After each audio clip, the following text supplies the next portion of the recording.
Bien, muchachos, buenos días. Miren, el día de hoy estoy grabando previamente la clase porque, como ustedes saben, o se han de imaginar, el día 16, perdón, 15 y 16 de septiembre pues son días de descanso, son días inhábiles en el calendario escolar, pero aún así para cubrir esta sesión que no tendríamos, voy a grabar previamente la clase.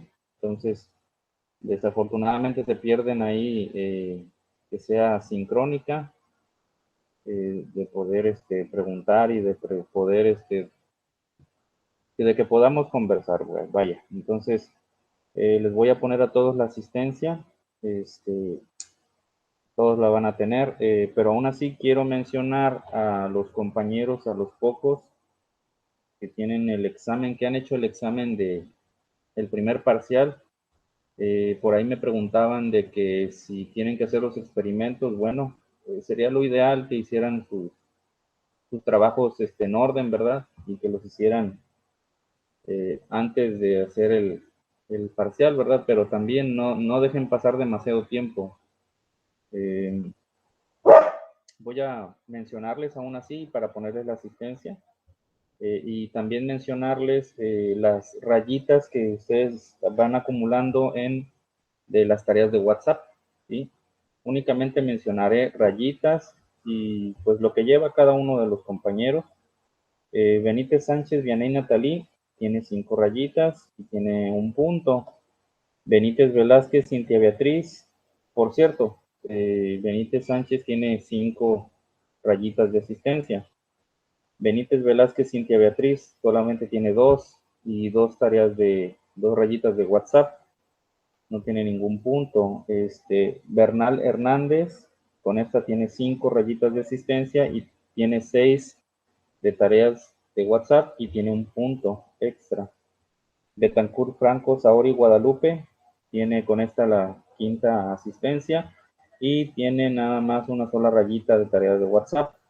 Deja partida Roberto Fernando, con esta tiene la cuarta asistencia, tiene nada más una rayita de las tareas de WhatsApp.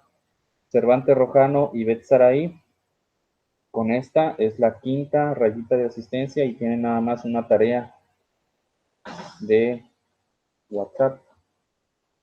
Covarrubias Vázquez, Jennifer Aide, esta es su quinta tarea, su quinta rayita de asistencia, tiene nada más 4 de WhatsApp.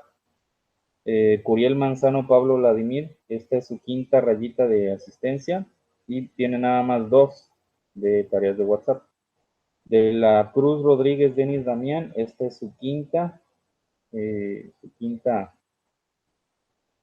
rayita de tarea, perdón, de asistencia. No tiene ninguna tarea de WhatsApp, ninguna, pero ya hizo el examen de primer parcial, o sea, ahí es un poco inconsistente de que no tenga tareas, pero ya haya hecho el parcial. Entonces, por favor, Denis Damián, hay que trabajar en orden, ¿sí? Delgadillo Cisneros, Julieta Jazmín, esta es su quinta rayita de asistencia y tiene nada más 2 tareas de WhatsApp. Delgadillo Rivera Hortensia Joana, esta es su tercera rayita de asistencia y nada más tiene una de tarea de WhatsApp. Durán Gutiérrez Anuar Jesús, esta es su quinta asistencia, su quinta rayita, tiene nada más una tarea de WhatsApp. Escamilla Ramos Ingrid Priscila, esta es su cuarta asistencia, no tiene ninguna tarea de WhatsApp, ningún punto extra. Gamero Solís Blanca Estela, esta es su quinta asistencia, por decirlo así, tiene nada más una tarea de las rayitas de WhatsApp, ¿sí? Y en el examen de primer parcial tiene un 75.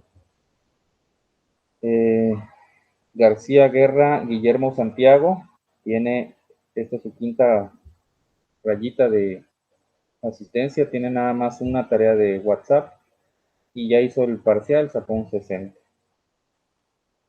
González, Hanna, Brianda, Giselle, esta es su quinta rayita de asistencia, pero no tiene ninguna tarea. González, Hanna, Michelle, Anaí, perdón. Esta es su quinta tarea, quinta rayita de WhatsApp, perdón, su quinta rayita de asistencia. Y tiene nada más una tarea, una rayita de WhatsApp. González Méndez, Emanuel Isaí. Esta es su quinta asistencia y tiene nada más dos tareas, rayitas de WhatsApp y tiene un punto extra. Buitrón Ramírez Mariana, esta es su quinta asistencia, tiene nada más una tarea de las de WhatsApp. Hernández Ortiz, Paola Jacqueline, esta es su quinta asistencia y tiene tres rayitas de las tareas de WhatsApp, tiene un punto extra. Herrera Carvajal, Georgina Montserrat, esta es su quinta asistencia, tiene nada más una rayita de WhatsApp y sacó un 50 en el examen en el primer parcial. Herrera Partida y Yari de Jesús, esta es su quinta asistencia, tiene nada más una rayita de WhatsApp y no tiene el parcial. Jiménez Betancourt, José de Jesús, esta es su quinta asistencia, no tiene nada, ninguna tarea de WhatsApp, nada. Jiménez Tirado y Bet Anaí, esta es su quinta tarea, su quinta rayita de asistencia, no tiene nada. Mendoza Delgadillo, Angélica Cherlín, esta es su quinta asistencia, no tiene nada. Monroy Ábalos, Alba Joana, esta es su quinta asistencia, tiene 5 rayitas de WhatsApp y tiene un punto extra. De ella se esperaría que hiciera, por ejemplo, mejor también el parcial, ya está ahí, digamos, el balón para patearlo a gol. ¿Sí? Muñoz Partida Londra, esta es su quinta asistencia, tiene nada más una rayita de tareas de WhatsApp. Navas Santillán, Cintia Abigail, esa es su quinta asistencia, su quinta rayita de asistencia, pero no tiene nada de tareas, ni nada. Noriega Zamorano, Oscar Alan, esta es su quinta rayita de asistencia, pero también no tiene nada. Olivares Marrufo, Brenda Janet, y esta es su quinta rayita de asistencia, tiene nada más una tarea, una rayita de WhatsApp. Ortega Covarrubias Juan Pablo, esta es su quinta asistencia, tiene 4 rayitas de WhatsApp y tiene un punto extra. Ramírez López Mariana Guadalupe, esta es su quinta rayita de asistencia, tiene nada más una rayita de WhatsApp. Ríos Ruiz Miroslava Guadalupe, esta es su quinta rayita de asistencia, tiene 3 rayitas de las tareas de WhatsApp. Sandoval Galindo Laura Guadalupe, esta es su quinta asistencia, no tiene nada. Serrano Arias Eileen Erlinda, esta es su quinta rayita de asistencia, tiene 4 rayitas de tareas. Valdés Acosta Juan Manuel, esta es su quinta tarea, su quinta rayita de asistencia, tiene 5 rayitas de tarea y tiene medio punto extra. Valles Arellano Jania Daomi Sinaí, esta es su quinta asistencia y tiene nada más una rayita de las de WhatsApp. Entonces, el día de hoy es el tema de los carbohidratos. Es pues una sola sesión para algo tan extenso. Voy a tratar de hacerlo lo más explícito posible, lo más claro. En un momento más les voy a publicar este video o programar para que les aparezca el día de mañana, junto también con el libro y otras cosas, ¿sí? Y ya dependerá de ustedes verla, estudiarla, checarla o todo eso, lo que les publique. Entonces, los carbohidratos, ¿qué son los carbohidratos? Bueno, son un grupo de moléculas, ¿sí?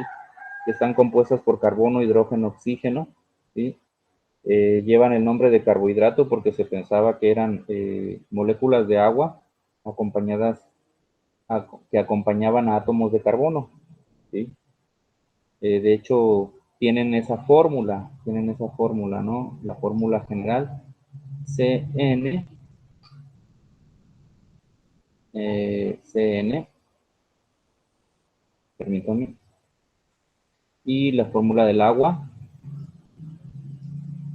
H2O, N.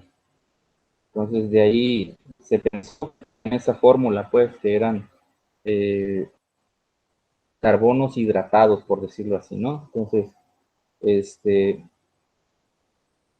sí, efectivamente se componen de carbono, hidrógeno y oxígeno, eso sí. Pero se dieron cuenta de que es un poco más complejo que eso. Entonces, esos son los carbohidratos. Los carbohidratos son los que principalmente nos van a aportar a nosotros la energía, a los seres humanos, ¿verdad? Al momento de que ingerimos los alimentos, ¿sí? Principalmente tenemos una joya de la corona aquí de los carbohidratos, que es la glucosa. La glucosa es un carbohidrato, es un monosacárido que entra en la célula y hace un proceso de oxidación para que nosotros obtengamos la energía química de las células en forma de otras sustancias, de otras moléculas que se encargan de activar las funciones celulares de las enzimas y demás, ¿no? Entonces, una buena parte importante de esa energía de los carbohidratos que entra a nuestro cuerpo se va en forma de calor. Eso lo veremos en la respiración celular. Eh, Se dice que aproximadamente 1 gramo de carbohidrato aporta 4 kilocalorías. Y pues nosotros debemos de darle prioridad en nuestra alimentación a los carbohidratos complejos, ¿sí? A los que no son carbohidratos eh, industrializados o eh, que pueden ser refinados. Entonces, los complejos, menos, digamos, los que son más saludables para el cuerpo. Eh, los carbohidratos, entonces, déjenme pasar a el libro. Estoy presentando pantalla completa. Esta es la portada del libro. Habla de las macromoléculas, monómeros y polímeros. Habla de esto porque, bueno, los carbohidratos se pueden representar como macromoléculas, como monómeros y como polímeros, ¿sí? Los polímeros, bueno, son grupos, son moléculas muy grandes que son compuestos por, como si fueran un tren, donde cada vagón es un monosacárido, ¿sí? En este caso, ¿no? Va a ser el monosacárido de glucosa y donde cada enlace, cada unión entre carbohidratos, entre los vagoncitos, es un enlace que se llama glucosídico, ¿sí? Ejemplo de un polímero de carbohidrato es el almidón, ¿sí? O el glucógeno. Entonces, desde el punto de vista de la bioquímica, bueno, eh, los organismos se componen de, bueno, iones, de agua, de moléculas orgánicas que son los monosacáridos, aminoácidos, nucleótidos, ácidos grasos, sí, que veremos en otras unidades. Las macromoléculas que son polisacáridos, proteínas, ácidos nucleicos, lípidos, pero entonces tanto los monosacáridos como los polisacáridos son carbohidratos, ¿sí? Entonces, los carbohidratos son polihidroxialdehídos o polihidroxicetonas, es decir, compuestos que se presentan en su estructura varios grupos hidroxilo y la función aldehído o la función cetona. Recordando que el aldehído es el grupo carbonilo con el hidrógeno, ¿sí? Y generalmente el aldehído va a estar siempre, siempre al final de la cadena o al principio de la cadena hidrocarbonada. Y mientras que el grupo cetona es el carbonilo, pero en medio de la cadena, ¿sí? Es este, ¿sí? Los monosacáridos, dice, constituidos por un azúcar simple, es la unidad más simple de carbohidrato. Los oligosacáridos se forman de la unión de 2 a 10 unidades de monosacáridos. ¿sí? Los polisacáridos son formados por cadenas de compuestos de muchas unidades de monosacáridos, más de 10. Estas cadenas suelen ser lineales o ramificadas. ¿Sí? Aquí tenemos estos dos monosacáridos en estructura de Fischer, en estructura de cadena abierta. El de la izquierda es la glucosa, ¿sí? Que es una aldosa. Aldosa porque tiene el grupo aldehído, ¿sí? Mientras que el de la derecha es la fructosa y es una cetosa. Ceto porque tiene el grupo funcional cetona, que es este, ¿sí? Como pueden ustedes observar, aquí no hay moléculas de agua en sí, pero sí hay grupos OH hidroxilo, ¿sí? Entonces, como pueden ustedes observar también, la glucosa y la fructosa tienen 6 átomos de carbono, ¿sí? En estructura de Fischer, de cadena abierta.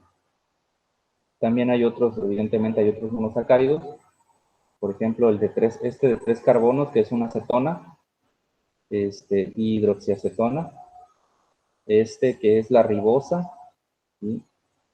Que tiene 5 carbonos, y esta es la fructosa, que tiene 6, es una cetoxosa.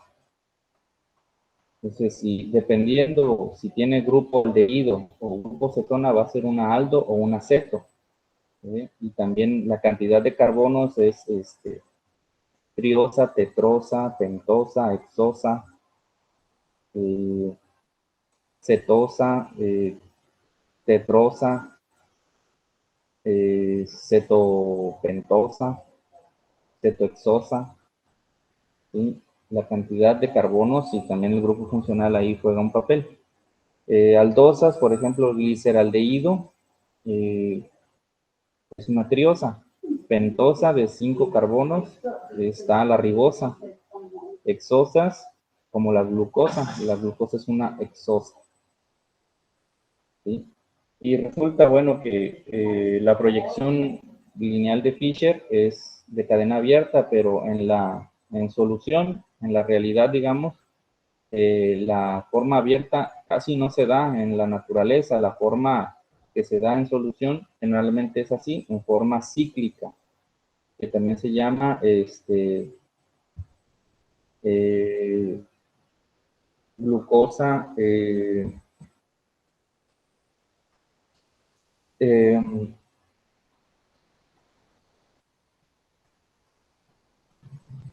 es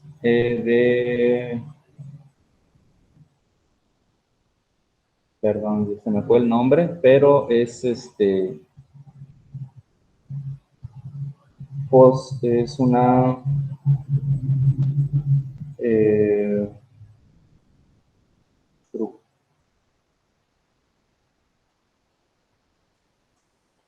glucopiranosa, es del pirano. ¿Sí? El pirano es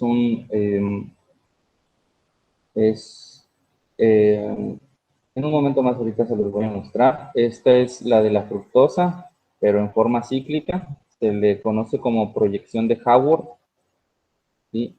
En donde el carbono está aquí arriba, el del grupo aldehído, va a reaccionar con este carbono de acá, con el carbono número 5, para hacer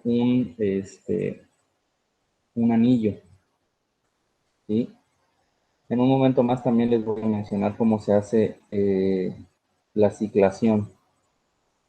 Ese también es un ejemplo de cómo se hizo cíclica la fructosa.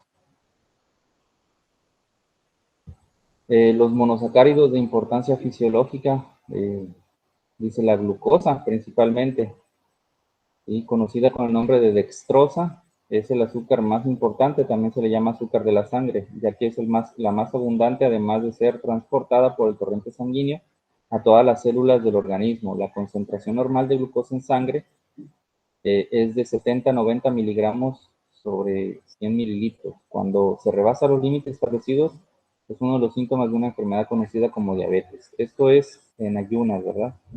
Cuando te hacen esa prueba en ayunas. Dice, las pentosas como la ribosa, desoxirribosa, forman parte de los ácidos nucleicos. Oligosacáridos, bueno, tenemos aquí un oligosacárido, cómo se da la unión entre dos monosacáridos, fíjense aquí, se da el enlace glucosídico, ¿sí?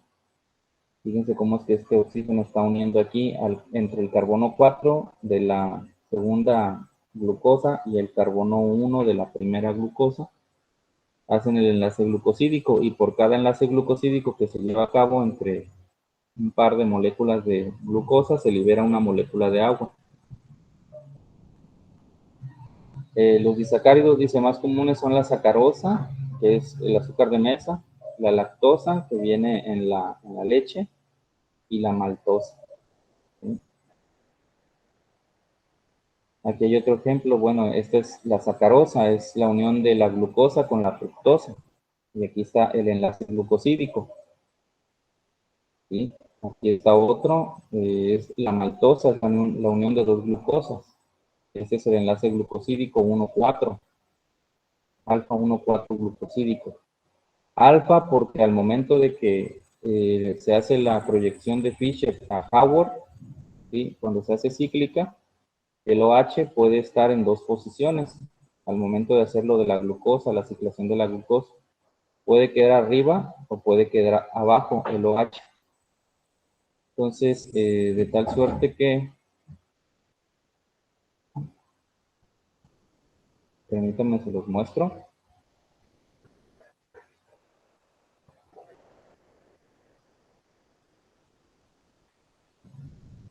de tal suerte que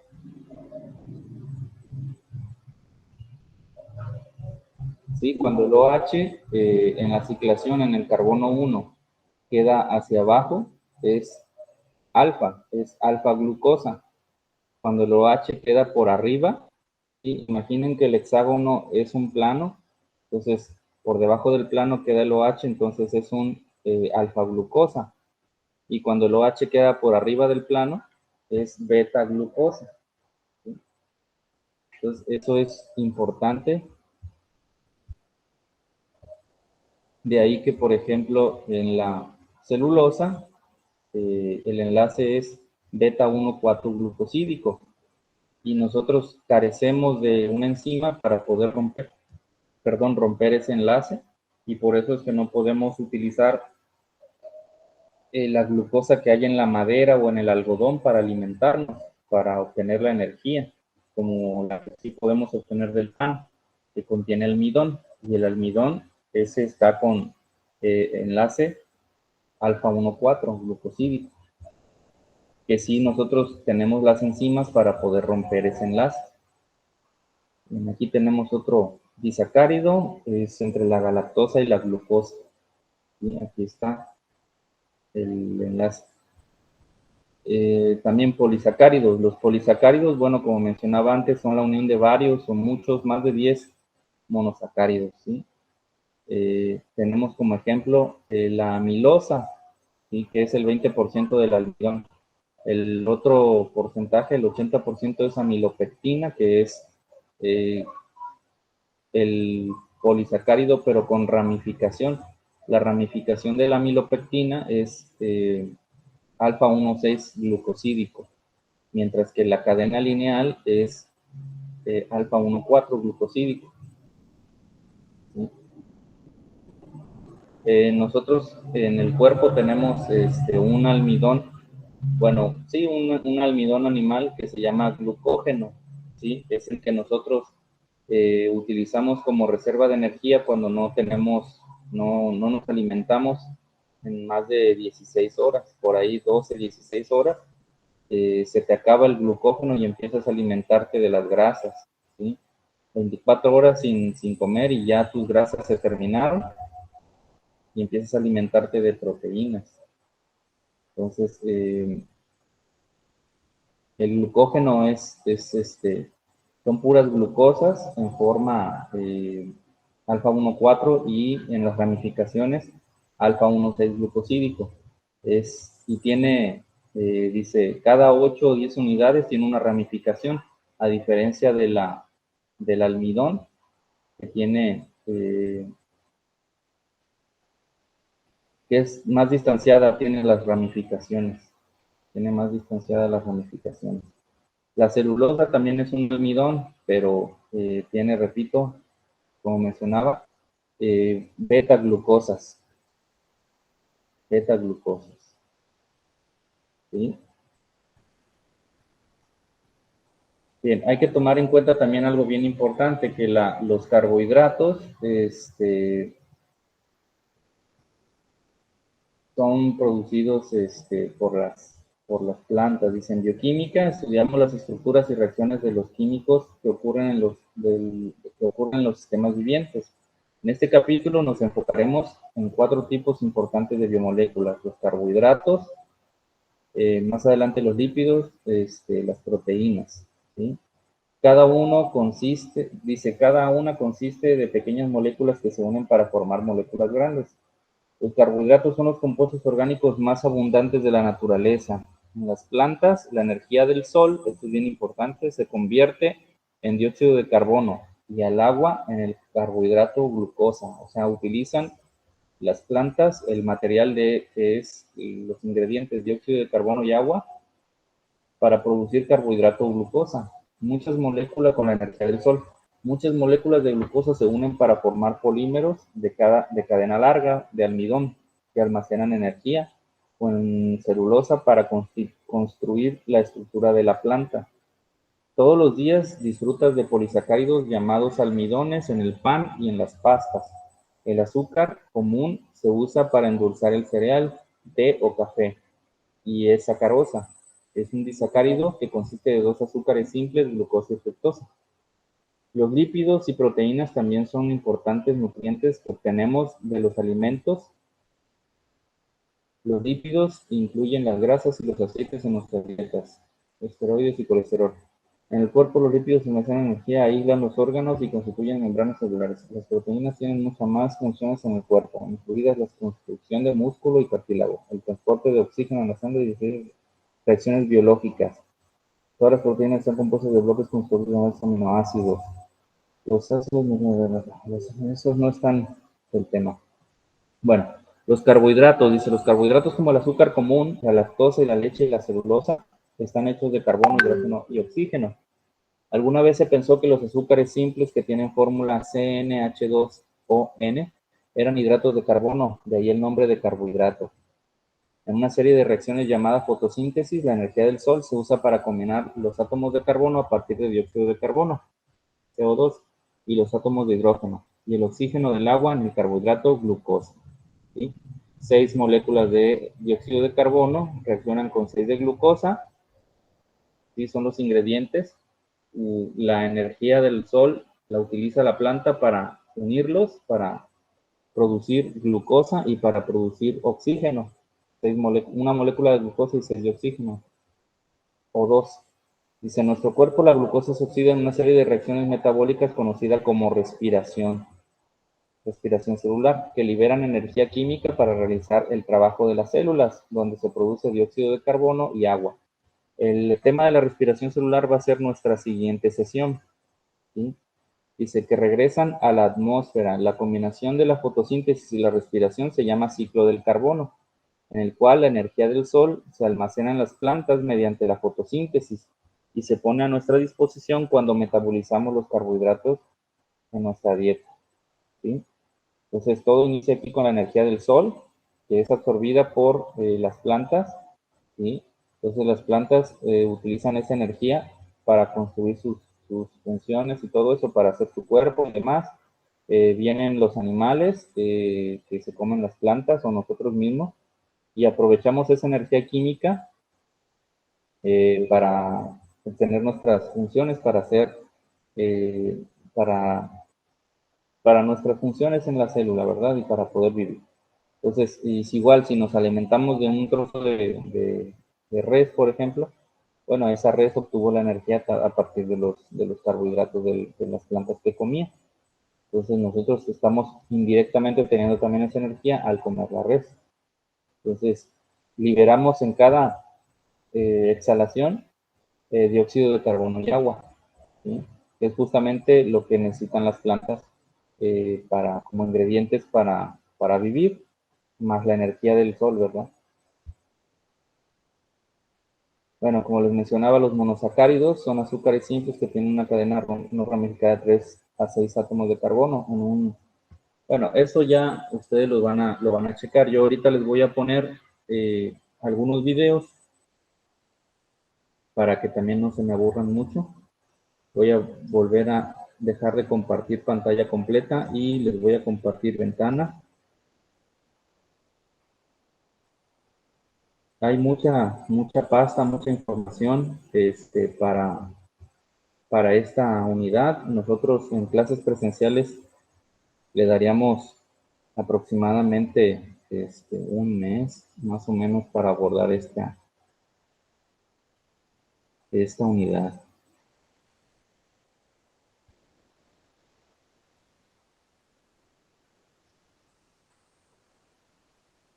Voy a iniciar con algunos videos para darnos contexto de los carbohidratos.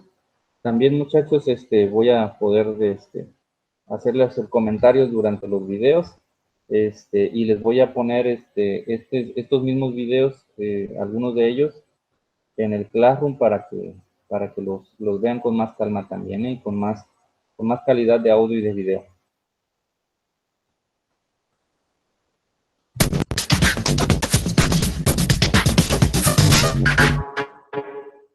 Los carbohidratos han sido elogiados y castigados debido a que en gran parte están mal entendidos.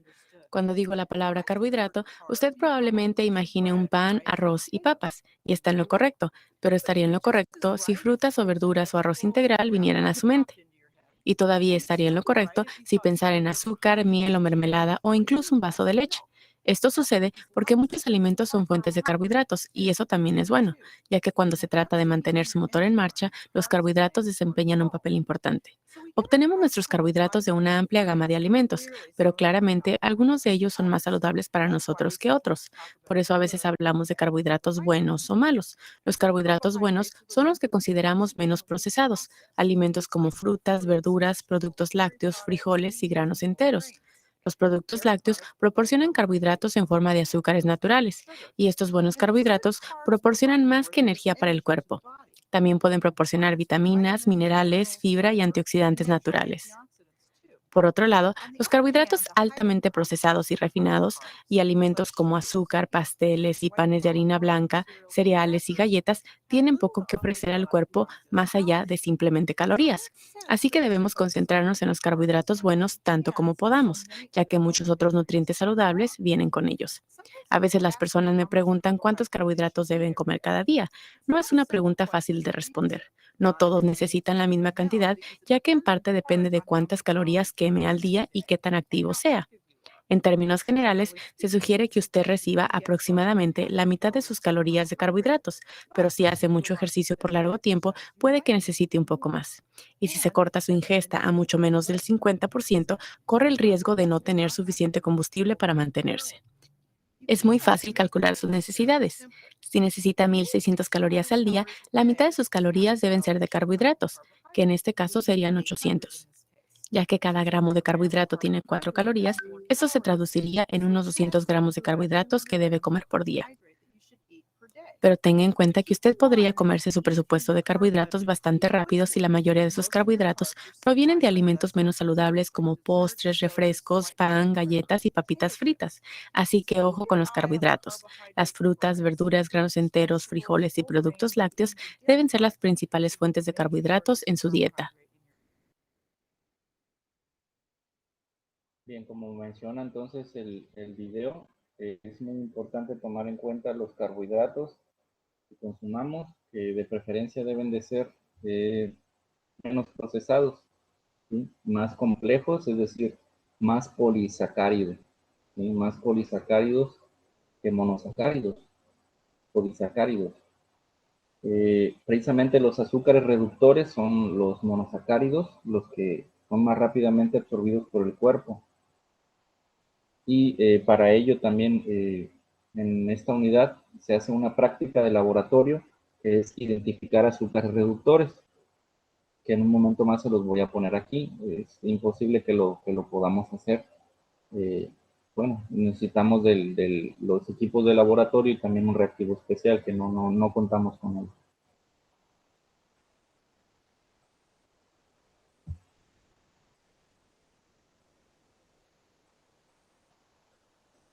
Precisamente este es un video de algo que les voy a dejar de tarea. Tiene que ver con que ustedes se tomen la glucosa capilar, ¿sí? Se tomen la medida de la glucosa capilar y para esto van a ustedes a ir a una farmacia similar o con alguien que tenga glucómetro para que se hagan la prueba, así como estos muchachos del video. ¿Cuándo lo está grabando? Sí.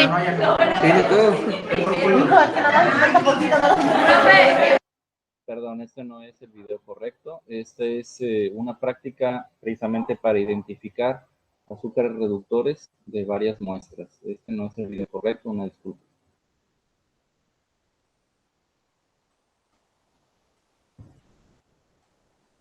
Es este. ¿Cómo se escribe eso? Ay, no. En la celda de la que decía. Así.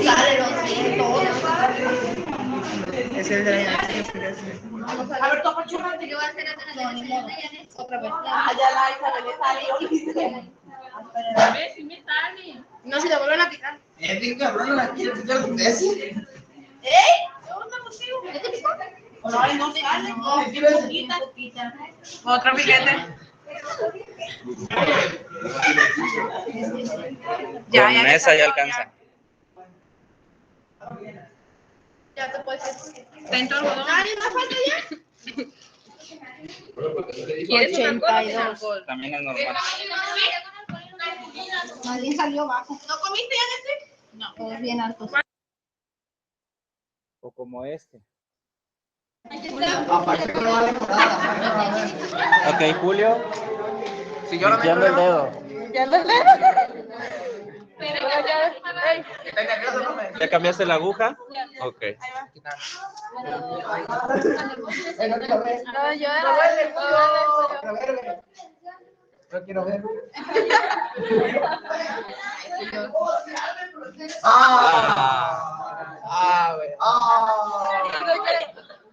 Cambiaron la otra. 98. ¿El que sigue? Estos videos me traen un poco de buenos recuerdos cuando las clases eran presenciales. Bueno, entonces eso se los voy a dejar de tarea oficialmente en el Classroom. Ustedes van a tomarse la glucosa capilar, ya sea en uno de esos lugares de similares o con alguna persona que tenga glucómetro, algún familiar o algún vecino, y de preferencia que sean ayunas, ¿sí? Muchas veces no sabemos quién de nosotros incluso pueda desarrollar o estar desarrollando esta enfermedad de la diabetes. Incluso yo por ahí también me la estuve realizando junto con los chavos, año con año, y también he estado desarrollando eso, la prediabetes. Entonces, actualmente estoy trabajando en ello. Esperemos bajar esos niveles. Bueno, les voy a poner a continuación un video que tiene que ver con los carbohidratos. Es una explicación ya más detallada por un maestro. Es este. Entonces, es un poco extenso, pero aquí voy a estar y también voy a procurar hacer pausas para poder hablar y explicar algunas cosas. No se me vayan a dormir. Hola, bienvenidos a preparalaselectividad.com. Bien, comenzamos en este tema desarrollando las biomoléculas orgánicas. Vamos a comenzar con los glúcidos. Hemos visto ya los bioelementos, hemos visto ya las biomoléculas inorgánicas, hemos visto el agua, hemos visto las sales minerales. Tenéis vídeo para cada uno de estos grupos, ¿vale? Los podéis encontrar en www.prepararlaselectividad.com. Bien, pues como digo, vamos a comenzar el tema de los glúcidos, la primera biomolécula orgánica, y debido a la extensión que tiene el desarrollo de los glúcidos, lo voy a dividir en tres partes, ¿vale? En la primera voy a hablar de los monosacáridos, en la segunda voy a hablar de los oligosacáridos y en la tercera voy a hablar de los polisacáridos, ¿vale? Porque es muy largo si se desarrolla todo en un vídeo, ¿vale? Bien, entonces vamos a comenzar ya hablando de cuáles son las características generales y cómo podemos clasificar los glúcidos. Bien, los glúcidos son biomoléculas orgánicas formadas básicamente por carbono, oxígeno e hidrógeno. ¿De acuerdo? Los primeros glúcidos que se estudiaron vieron que todos ellos respondían a una fórmula empírica idéntica, que era CnH2nOn, es decir, formados por carbono, hidrógeno y oxígeno, siendo la proporción de hidrógeno el doble que la de carbono y oxígeno. Esto llevó a pensar en que los glúcidos estaban formados exclusivamente por combinación de átomos de carbono junto a moléculas de agua, de ahí que se les denominase como hidratos de carbono o carbohidratos. Bien, más adelante se comprobó que los más sencillos, es decir, los monosacáridos, de los cuales van a derivar el resto de glúcidos, están formados por átomos de carbono unidos a grupos OH, a grupos hidroxilo, y que tienen un grupo carbonilo que puede ser aldehído o cetona, como ya veremos más adelante. En la presencia de este grupo carbonilo, bien como aldehído o bien como cetona, es lo que va a también influir en la clasificación de los monosacáridos. Bien. Debido a que algunas de estas moléculas tienen sabor dulce, no todas, algunas, se empezó a utilizar también el nombre de glúcidos, ¿vale?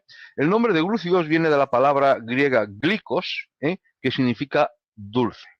Y también se les llamó azúcares. Actualmente, por lo tanto, se le denomina hidratos de carbono, carbohidratos o glúcidos. Vamos a ver la clasificación sencilla que podemos hacer de los glúcidos. Bien, hablaremos de monosacáridos, son los más simples, el más abundante es la glucosa y no son hidrolizables. Después vendrían los oligosacáridos, son cadenas cortas formados por la unión de... Hidrolizable significa de que romperías los enlaces glucosídicos mediante reacciones con ácidos, por ejemplo, con el agua. Romper los enlaces glucosídicos. En el caso de los monosacáridos no se puede porque ya no tienen enlaces glucosídicos que romper, ¿sí? Eso se refiere de que no son hidrolizables. En cambio, los disacáridos, los polisacáridos, los oligosacáridos sí se pueden hidrolizar porque tienen enlaces glucosídicos. Entonces, hidrolizar significaría en este caso romper los enlaces glucosídicos. De monosacáridos. Los más abundantes son los disacáridos. Están formados por la unión de dos monosacáridos. Estos, por hidrólisis, se van a descomponer en los monosacáridos que lo forman. Si en el caso de que sea un disacárido, la hidrólisis dará dos monosacáridos, que son las unidades más simples de formación de un glúcido. Y el tercer tipo serían los polisacáridos. Están formados por cadenas largas, pueden llegar a la centena de monosacáridos, pueden tener cadenas ramificadas, como puede ser el almidón o como puede ser el glucógeno, o pueden no tener ramificaciones, como puede ser la celulosa o la quitina. ¿De acuerdo? Estos también, al igual que los oligosacáridos, también por hidrólisis se van a descomponer en los monosacáridos que forman, en este caso, el polisacárido. Bien, comenzamos entonces el estudio de los monosacáridos y vamos a ver la estructura, veremos las propiedades y veremos la química biológica. Con lo cual, viendo estos 3 puntos, este vídeo lo daríamos por terminado. Bien, la estructura de los monosacáridos. Desde el punto de vista químico, los monosacáridos se definen como polihidroxialdehídos o polihidroxicetonas. Es decir, que son moléculas que presentan una cadena carbonada de 3 a 7 átomos de carbono y que pueden presentar un grupo funcional aldehído o un grupo funcional cetona. Y 2 o más grupos hidroxilo. Como veis en el dibujo, en los dibujos que os estoy poniendo, definimos de nuevo polihidroxialdehídos o polihidroxicetonas, es decir, son cadenas carbonadas de 3 a 7 átomos de carbono que van a presentar, en función de que se trate de un polihidroxialdehído, tendrá el grupo funcional aldehído, o si se trata de una polihidroxicetona, tendrá un grupo funcional cetono. Ahí podéis ver claramente la diferencia entre lo que es el grupo funcional aldehído y el grupo funcional cetona. 2 monosacáridos diferentes en cuanto al grupo funcional. Bien, se nombran con la terminación osa, ¿vale? Sufijo osa. Y con un prefijo que va a indicar el número de átomos de carbono. De tal manera que si estamos hablando de un monosacárido de 3 átomos de carbono, será una prefijo, osa, sufijo. Si tiene 4 átomos de carbono, hablaremos de una tetrosa. Si hablamos de 5 átomos de carbono, hablaremos de una pentosa. Un monosacárido que tenga 6 átomos de carbono será una hexosa y un monosacárido que tenga 7 átomos de carbono será una heptosa. Fijaros entonces que dentro de la nomenclatura del monosacárido ya hemos visto, por un lado, el prefijo que indica el número de átomos de carbono y el sufijo que caracteriza al monosacárido, es decir, la terminación osa. ¿Qué nos falta en la formulación? En la formulación nos falta únicamente indicar si se trata de un monosacárido que tenga un grupo funcional aldehído o que tenga un grupo funcional cetona, ¿vale? Si posee el grupo funcional aldehído, estaremos hablando de las aldosas. Si tiene el grupo funcional cetona, estaríamos hablando de las cetosas. ¿De acuerdo? Por lo tanto, hay que anteponer bien aldo o bien ceto en función de qué grupo funcional lleve. Ahí tenéis, en el caso que tenéis ahí, tenéis 2 monosacáridos, ¿vale? Los 2 tienen 6 átomos de carbono, por lo tanto, ¿de qué estaremos hablando? Estaremos hablando de una ex-osa. Ex porque lleva 6 y osa porque es un monosacárido. Ahora, ¿qué hay que añadirle? Bueno, pues hay que añadir el prefijo determinante que va a indicar el grupo funcional que tiene. A la izquierda estaríamos hablando de un grupo funcional aldehído, por lo tanto sería una aldohexosa.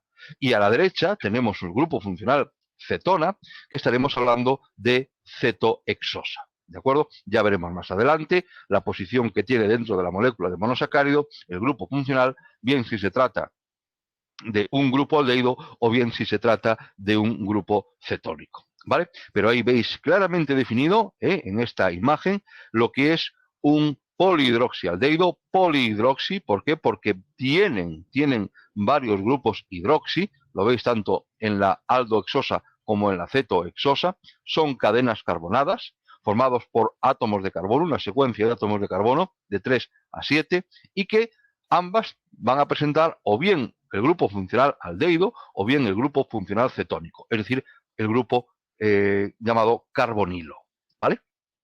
Comencemos entonces el estudio de las triosas, es decir, los monosacáridos que tienen 3 átomos de carbono. Responden a una fórmula general, sería C3H6O3. Y tenemos los siguientes. Tenemos una tenemos una cetotriosa y tendremos 2 aldotriosas. Bien, la cetotriosa que tenemos, lo que aparece ahí en la figura, que es la dihidroxiacetona. Y las 2 aldotriosas que tenemos serán el D-gliceraldehído y el L-gliceraldehído. Bien, las 2 aldotriosas las dos aldotriosas, solamente se diferencian, como veis en la figura, en la posición del grupo OH que se encuentra en el carbono 2, ¿vale? Puede encontrarse, lo tenéis en rojo, situado o bien a la derecha o bien a la izquierda. En el D-gliceraldehído se encuentra a la derecha y en el L-gliceraldehído se encuentra a la izquierda. Fijaos, por lo tanto, que estas dos moléculas son idénticas desde el punto de vista atómico de los elementos que intervienen en su fórmula, pero son diferentes en cuanto a la disposición del grupo OH. Las moléculas así llamadas, es decir, dos moléculas que solamente se diferencian en la disposición de uno de sus grupos, se llamarán isómeros espaciales o estereoisómeros. No vamos a decir nada de la dihidroxiacetona porque solamente hay una, no cabe lugar a lo que estoy diciendo. Bien, ¿y por qué presentan esta isomería espacial o por qué estas dos moléculas son estereoisómeras? Bien, pues la existencia de estos isómeros. Recordarán un poco cuando vimos en Química 2 los estereoisómeros, bueno, los mencionamos, aunque sea por ahí en las clases de Química 2, tiene que ver con los isómeros que tienen cuestión óptica, ¿sí? ¿Sí se acuerdan? Las cuestiones como de ser imágenes especulares una de la otra, ¿sí?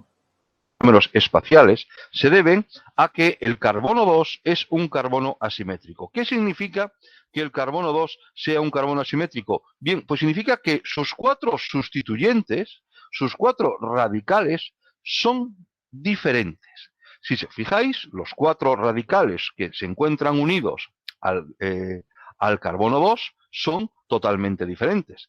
En un caso, es decir, por un lado se encuentran unidos al grupo CHO, por otro lado se encuentran unidos al hidrógeno, por otro lado se encuentran unidos al grupo OH y por otro lado al CH2OH. Los cuatro son diferentes y por lo tanto estamos hablando de un carbono asimétrico. Y es precisamente esta propiedad la que hace posible que puedan existir entre dos moléculas isomería espacial o que sean estereoisómeros. Si os fijáis, tanto en el D-gliceraldehído como en el L-gliceraldehído, los enlaces que une el carbono 2 con los cuatro radicales son todos enlaces sencillos, enlaces simples. Esto le produce que la molécula tenga una disposición tetraédrica, como veis en el dibujo. Es decir, los radicales del carbono 2 se pueden disponer según una forma espacial tetraédrica que da lugar a dos configuraciones diferentes. Es decir, las dos configuraciones, las veis o se ven en el dibujo, una es imagen especular de la otra. Es decir, si colocásemos un espejo en el medio, podrían unirse las dos moléculas. Es decir, no es que sean iguales, es que una es imagen especular de la otra. Podéis poner una mano contra un espejo y podéis ver que lo que se refleja es la imagen de esa mano que se superpone con la imagen que se está proyectando sobre el espejo. ¿De acuerdo? Es decir, por convenio, cuando el OH se encuentra a la derecha del carbono 2, diremos que pertenece a la configuración D, a la serie D. Si se encuentra a la izquierda, hablaremos de una configuración L. Como digo, ambos son estereoisómeros, tanto el D-gliceraldehído como el L-gliceraldehído. Son imágenes especulares, reciben el nombre de enantiómeros o enantiomorfos. ¿Y en qué se van a diferenciar? Pues lo van a hacer en que van a presentar diferente actividad óptica, como ya veremos más adelante. ¿Vale? O sea, fijaos que hemos introducido aquí varios conceptos cuando estamos tratando el tema de las triosas. Hemos hablado de isomería espacial, hemos hablado de estereoisomería, hemos hablado de imágenes no superponibles, hemos hablado de enantiómeros, enantiomorfos y hemos hablado de actividad óptica. Vamos a ver a continuación monosacáridos que son estereoisómeros también, pero que no van a ser imagen especular. Y empezamos hablando de las tetrosas. Las tetrosas son monosacáridos que presentan 4 átomos de carbono, tetra, 4, osa, el nombre con que se determina al monosacárido, y de fórmula general C4H8O4, ¿vale? Van a derivar de las triosas, ¿vale? Por adición de un nuevo carbono asimétrico, las triosas 3, se añade un carbono asimétrico, por lo cual de cada triosa van a derivar 2 tetrosas. Porque si recordemos que si es asimétrico, el OH puede estar a la derecha o el OH puede estar a la izquierda, ¿vale? El nuevo carbono se va a añadir a continuación de la función aldehído o de la función cetona. Bien, en el dibujo tenéis, o están las 2 cetotetrosas, son imágenes especulares, son enantiómeras. La configuración D y la configuración L se asigna con el mismo criterio que definíamos antes al gliceraldehído. Es decir, fijaos cómo hemos partido de la dihidroxiacetona, ¿de acuerdo? Lo tenéis en la figura. Y ahora lo que hacemos es añadir un nuevo átomo de carbono unido a un grupo OH y a un hidrógeno, ¿vale?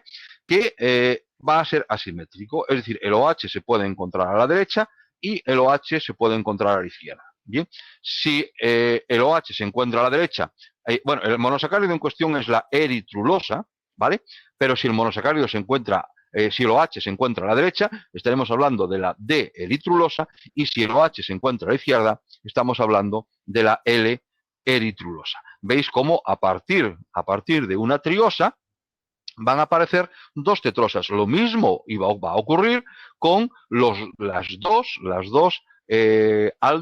aldosas que habíamos visto en el caso anterior, en el caso de las triosas, es decir, del D-gliceraldehído y el L-gliceraldehído. Cada uno de estos va a dar a su vez otras 2. Tendremos, por lo tanto, ¿cuántas? Tendremos, por lo tanto, 2 tetrosas que proceden de la dihidroxiacetona, 2 tetrosas que proceden del D-gliceraldehído y 2 tetrosas que proceden del L-gliceraldehído. Las tenemos aquí. Mirar cómo a partir del D-gliceraldehído y el L-gliceraldehído, 2 triosas, se van a formar las 4 tetrosas. Fijaos bien dónde se añade el nuevo átomo de carbono, siempre a continuación del grupo carbonilo, es decir, en este caso es carbono 2. Si os acordáis, en el caso de las cetosas, de la dihidroxiacetona, era en carbono 3, porque el carbonilo en las cetosas está en posición 2. ¿De acuerdo? Bien, pues entonces, como digo, a partir del D-gliceraldehído se añade un nuevo átomo de carbono unido a un grupo OH y unido a un hidrógeno, es decir, forma de nuevo un carbono asimétrico, y en función de dónde se encuentre el OH del último carbono asimétrico, fijaos que no tenemos en cuenta el carbono que acabamos de añadir, sino el último carbono asimétrico. En función de dónde se encuentre el OH, hablaremos de OH de la serie D, o hablaremos o que pertenecen a D, o pertenecen a la serie L, ¿de acuerdo?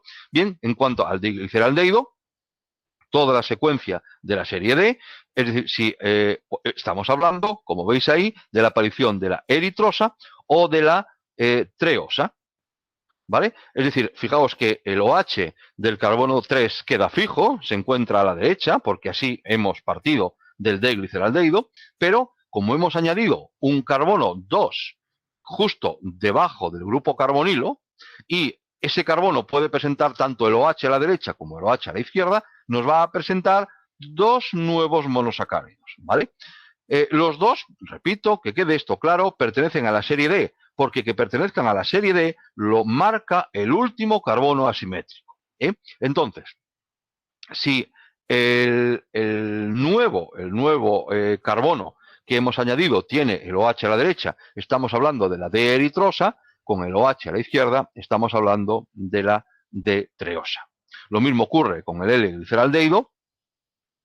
Vamos a continuar con la secuencia L, ¿vale? Pero al añadir de nuevo un carbono en posición 2, el OH se puede encontrar a la derecha o el OH se puede encontrar a la izquierda, hablaremos, como veis ahí en la figura, de la L-treosa o de la L-eritrosa. Por lo tanto, las 4 aldotetrosas que estáis viendo son estereoisómeros, ¿vale? Diferencia, acordémonos del concepto de estereoisómero. Dais un poquito el vídeo hacia atrás si tenéis alguna duda y identificáis claramente o entended claramente el concepto de estereoisomería, ¿vale? Es clave para poder comprender todo esto. Bien, además, ¿qué ocurre? Que la D-eritrosa y la L-eritrosa, ¿vale? Son imágenes especulares. Por lo tanto, si son imágenes especulares, son enantiómeros. Lo mismo va a ocurrir con la D-treosa y la L-treosa.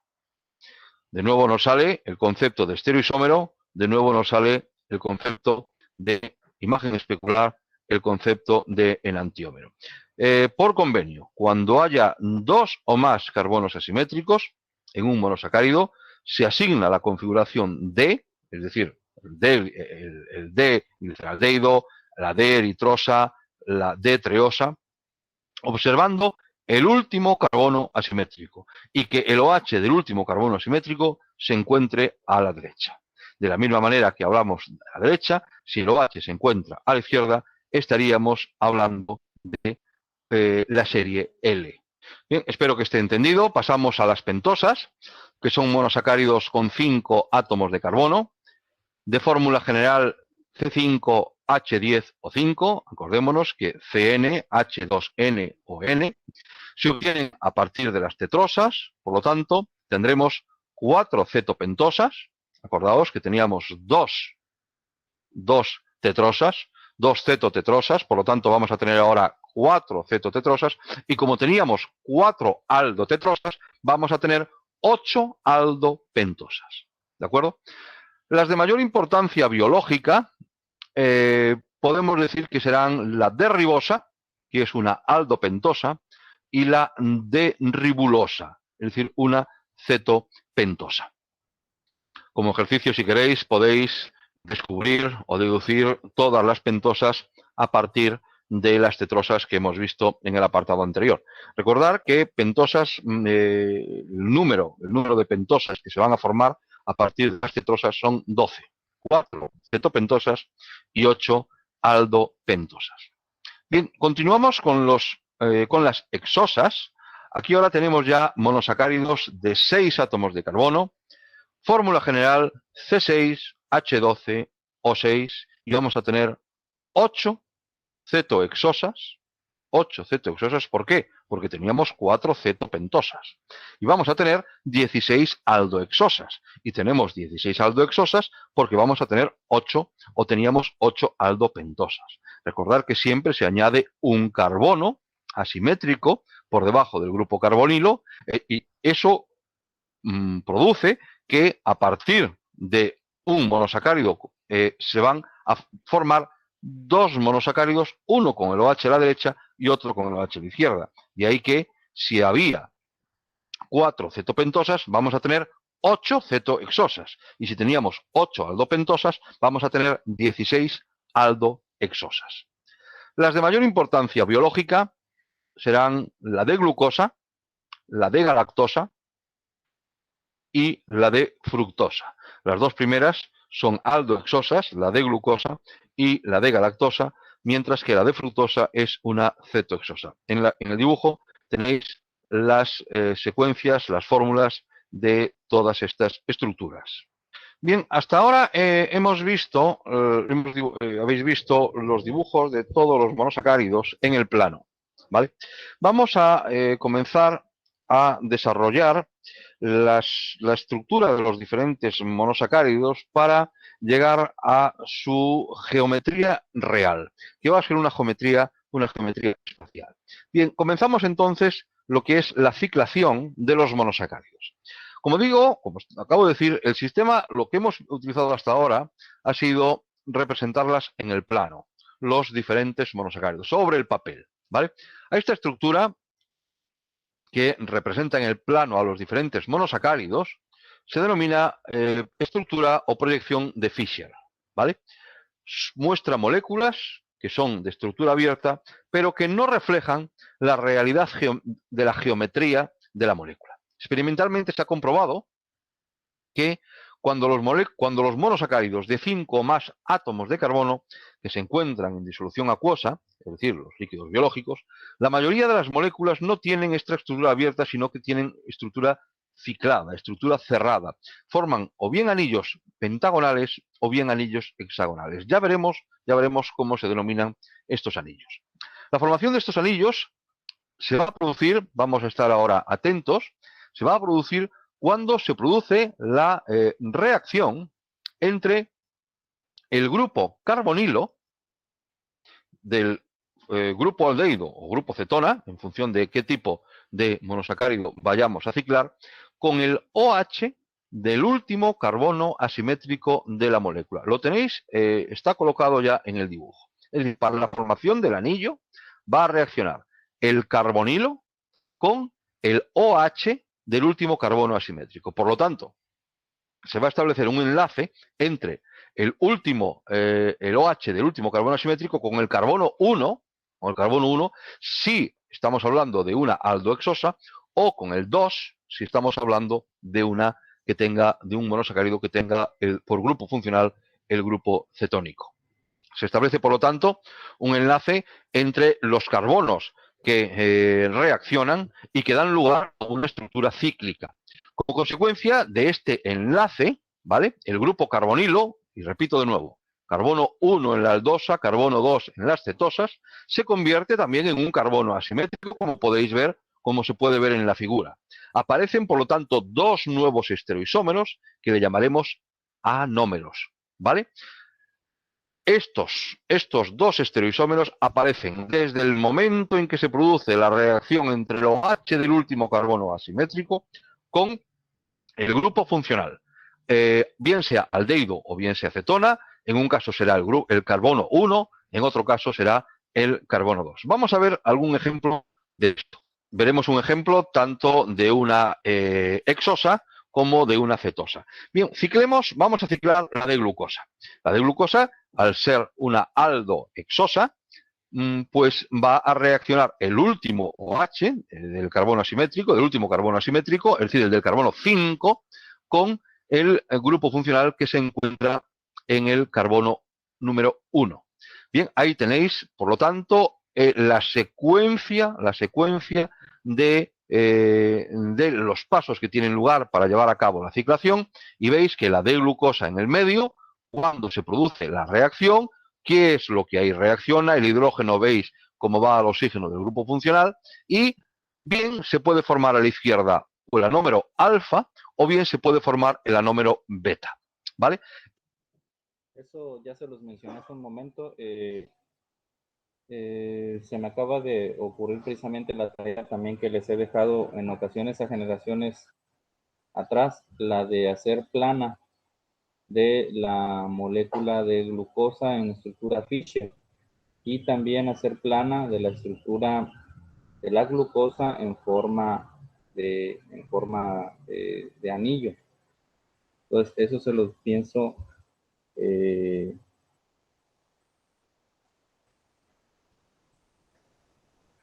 poner de tarea en el Classroom. En el caso de que se forme el anómero alfa, el grupo OH, ¿vale?, que es lo que se conoce como hidroxilo hemiacetal, se encuentra a la derecha, y si el hidroxilo se encuentra a la izquierda, estaremos hablando del anómero beta. Son, por lo tanto, estereoisómeros, el anómero alfa y el anómero beta. Los dos estereoisómeros presentan, por lo tanto, diferentes propiedades. Cuando la D-glucosa se encuentra en disolución, aproximadamente una tercera parte de las moléculas se encuentran en la forma alfa y 2/3 partes se encuentran en la forma beta. Una proporción muy pequeñita se encuentra como estructura abierta. Ciclamos ahora la D-fructosa. En este caso, como ya dijimos, si tenéis alguna duda, es la ventaja que tiene grabar un vídeo, ¿no? Le damos para atrás y repetir las veces que sea hasta aclarar varios de las imágenes que voy colocando. Ciclamos ahora la D-fructosa y, de nuevo, el último carbono asimétrico es el carbono 5, por lo tanto, ese es el OH que va a reaccionar. Y como estamos hablando ahora de un monosacárido que tiene un grupo funcional cetónico, y como el grupo funcional cetónico se encuentra en el carbono número 2, pues lo que va a reaccionar es el carbono 5 con el carbono 2. Y ahí veis lo que ocurre. Es decir, tanto a la derecha como a la izquierda, anómero beta a la derecha, anómero alfa a la izquierda. Veis que antes, en el caso anterior, en el caso de la hexosa, se formaba un OH y se formaba un H, un hidrógeno, ¿vale? Como consecuencia de la unión. ¿Ve? Aquí ahora, como hemos actuado sobre el carbono 2, fijaos que de nuevo el OH se encuentra unido al carbono 2 y por encima de él se encuentra el CH2OH. Si el OH del carbono 2 se encuentra a la derecha, pertenece a la serie D. Si se encuentra a la izquierda, serie D no, anómero alfa, y si por el contrario el grupo OH se encuentra a la izquierda, estaremos hablando del anómero beta. ¿Vale? Por si no ha quedado claro, grupo OH a la derecha, anómero alfa, grupo OH a la izquierda, anómero beta. Bien, pero en las representaciones que habéis visto hasta ahora, da la impresión de que los enlaces del puente de hidrógeno, es decir, del puente de oxígeno, es decir, el oxígeno que une, que se ha formado como consecuencia de la reacción del OH del último carbono asimétrico con el grupo carbonil, es decir, el C1-aldosas, C2 cetosas. Bien, pues como digo, parece que ese enlace es más largo que los demás.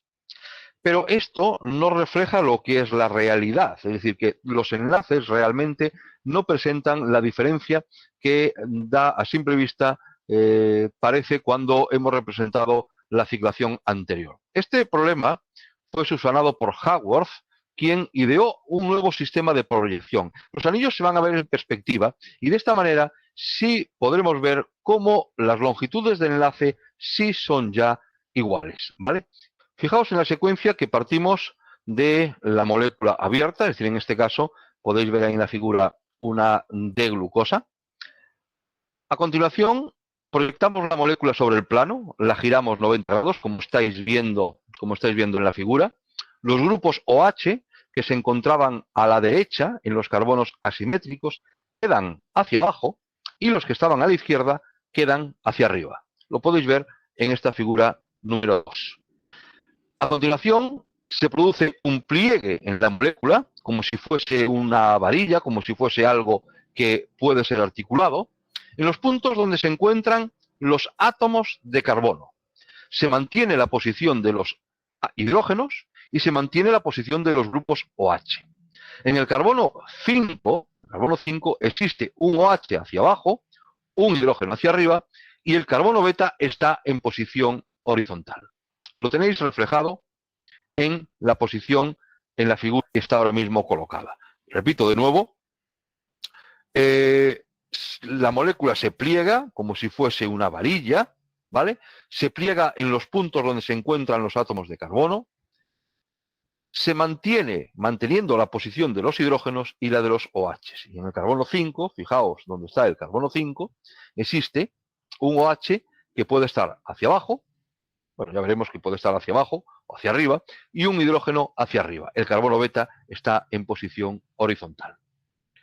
En esta nueva figura, los enlaces que se encontraban en el carbono 5 giran 90 grados, en sentido contrario a las agujas del reloj, y así, de esta manera, quedan enfrentados el OH, fijaos, del carbono 5 con el carbonilo del 1, es decir, con el grupo CHO del 1. Bien, una vez que se ha producido esto, terminamos ya la secuencia. Al producirse esta reacción va a aparecer un puente de oxígeno, como hemos dicho, entre el carbono número 1 y el carbono número 5. Aparece un nuevo OH en el carbono número 1. Es el carbono número 1, por lo tanto, ahora este es un carbono asimétrico, donde el OH puede quedar por debajo o puede quedar por encima. Si queda por debajo, será el anómero alfa. Si queda por encima, será el anómero beta. Esta es la proyección de Haworth, ¿vale? Que explica la diferencia en Fischer, es decir, Fischer en cuanto a las longitudes del enlace. Vemos ahora que las longitudes del enlace carbono-carbono las longitudes de enlace carbono-oxígeno, oxígeno-carbono, son iguales. Todas las aldohexosas forman ciclación cuando ciclan anillos hexagonales. Estos anillos se denominan, tienen similitud con el pirano, que lo estáis viendo en el dibujo, se denominan piranosas, ¿de acuerdo? Presentan un vértice ocupado por un oxígeno y el resto son la secuencia de átomos de carbono. Bien, lo último que nos queda por decir es que este anillo hexagonal que hemos visto en la proyección de Haworth no es plano, sino que se encuentra dispuesto con una geometría espacial y puede presentar dos conformaciones, la conformación silla o la conformación bote. Ahí tenéis las dos. La forma más estable es la forma silla, por una razón. Digamos que la carga atómica existe una mayor separación y por lo tanto no habrá tanta repulsión como puede haber en la conformación bote, donde los grupos OH se encuentran, por así decirlo, como más próximos, ¿vale? Pero estas son las conformaciones ya definitivas en el caso de la molécula de la glucosa. Bien, la proyección de Haworth para la... Por cierto, otra tarea un poco más que también les voy a dejar es la de hacer un modelo de glucosa con esferitas de unicel y con palitos, ¿sí?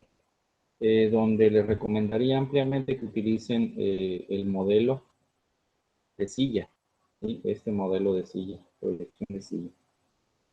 Ustedes van a poder buscar la imagen por decirlo así, tridimensional de la glucosa y que sea la alfa, ¿sí? Que sea la alfa, que OH esté, como mencionaba hace rato, esté por debajo, ¿sí? Como mencionaba la imagen. Esta me parece que es la beta, el OH está por arriba, como tiene que estar por abajo, tiene que ser la forma alfa. Eso también se los pienso dejar de tarea. Si gustan, incluso se los voy a poner como para ganarse puntos, ¿sí? No van a tener más el periodo del semestre para hacerlo, ¿sí? No, porque es un poquito tardado y a muchos de los compañeros se les dificulta la visualización en 3 dimensiones, ¿sí? Lo que sí es que por favor no vayan a hacerlo planchado, que se vea la forma de silla del hexágono, ¿sí? La fructosa y resto de cetohexosas, pues, bueno, también para las aldopentosas, presenta un anillo, en este caso, de 5 enlaces, ¿vale? Donde también uno de sus vértices está ocupado por el oxígeno. En este caso, diremos que por guardar similitud con el furano, el anillo del furano, que lo veis ahí, pues hablaremos del grupo de las furanosas, ¿vale? Este anillo tampoco es plano, al igual que ocurría tanto con la forma silla como con la forma bote, tampoco es plano, sino que presenta una conformación de sobre, que es la que tenéis ahí en la figura, ¿vale? De todo lo anterior, por lo tanto, sacamos en conclusión que el nombre completo de un monosacárido con estructura cíclica, ¿qué es lo que tiene que llevar y en qué orden? Primero, debe llevar si se trata de un anómero alfa o si se trata de un anómero beta. Debe llevar también o identificar si se trata de un enantiómero de la serie D o de la serie L. Debe llevar el nombre de la molécula, glucosa o fructosa, y el tipo de estructura cíclica. El modelo que yo les estoy planteando es este, de glucopiranosa, ¿sí? Nótese que el OH del carbono 1 está en la parte de abajo, como les mencionaba, solo que pues de preferencia hay que hacerlo en forma de silla. No es un anillo planchado de 6, un hexágono planchado, sino es en forma de silla. Furano o pirano. Repito todo. Secuencia que tiene que llevar, o sea, nombre completo de un monosacárido con una estructura cíclica. La secuencia y orden. Primero, si estamos hablando de un anómero alfa o de un anómero beta. Alfa, lo que sea. Beta, lo que sea. Si estamos hablando de un enantiómero D o si estamos hablando de un enantiómero L. Alfa D, lo que sea. Alfa L, lo que sea. El nombre de la molécula. Alfa D gluco, si estamos hablando de la glucosa. Y por último, el tipo de estructura cíclica que presente, es decir, furano o pirano. Ahí tenéis en este dibujo, pues el nombre completo de diferentes monosacáridos ya en la estructura de Haworth. Bueno, espero que haya quedado todo comprendido en cuanto a la estructura de los monosacáridos. Continuamos con las propiedades de los monosacáridos, ¿vale? Propiedades físicas. Bien, los monosacáridos son sustancias de sabor dulce, son muy solubles en agua, debido a la presencia en sus moléculas de los grupos OH, que, como ya vimos en el tema del agua, cuando vimos los principios inmediatos, el agua, vimos que establecían enlaces de hidrógeno entre las moléculas o con las moléculas de agua. Si queréis repasar eso, podéis poner en el buscador, preparar la selectividad, principios inmediatos, el agua, y ahí se desarrolla cómo se forma el puente de hidrógeno. Otra propiedad es que son cristalizables, es decir, son capaces de formar cristales en estado sólido de color blanco, debido a la presencia de carbonos asimétricos en sus moléculas van a presentar estereoisomería, ¿de acuerdo? Todo esto, a excepción, acordaos que veíamos que la dihidroxiacetona no presentaba esta propiedad. La mayoría de los monosacáridos que existen en la naturaleza tienen configuración D. Otra propiedad es que, excepto la dihidroxiacetona, los demás monosacáridos presentan actividad óptica. Esta propiedad, ahora veremos lo que es, esta propiedad se debe también a la presencia de carbonos asimétricos en sus moléculas y consiste en la actividad óptica en que cuando hacemos incidir sobre una disolución de monosacárido un rayo de luz polarizada, sabemos que la luz polarizada es aquella que vibra en un solo plano, se va a producir una desviación en el plano de la luz. Esto es lo que este fenómeno se puede estudiar con un polarímetro. Es un instrumento que consta de un polarizador, es decir, que convierte la luz ordinaria en luz polarizada, y de un analizador que va a medir el ángulo de desviación de la luz polarizada una vez que atraviesa la disolución que contiene el monosacárido.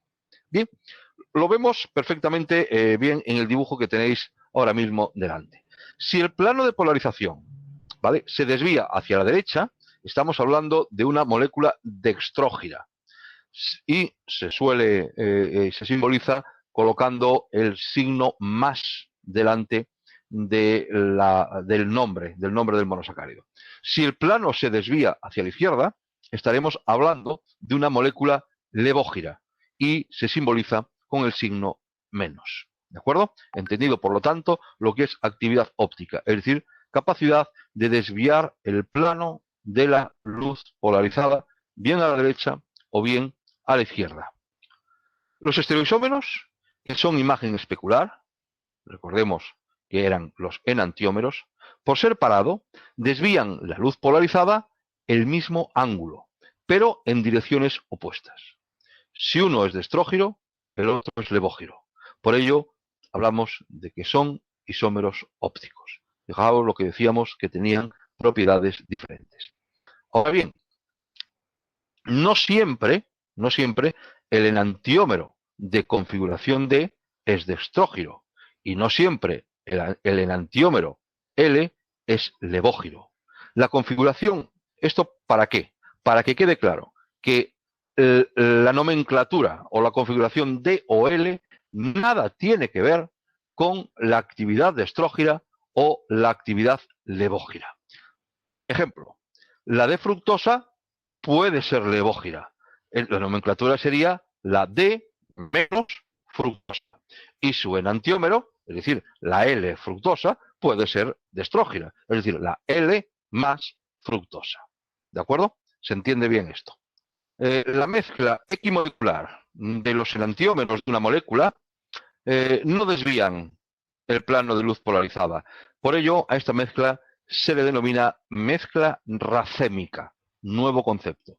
¿Qué es una mezcla racémica? Bueno, pues es una mezcla equimolecular de los enantiómeros que no van a desviar el plano de la luz polarizada. La figura creo que perfectamente indica lo que es la actividad óptica y lo que es una molécula, un monosacárido que sea de estrógiro y otro que sea levógiro. Bien, vamos a continuar, vistas las propiedades físicas, con las propiedades químicas.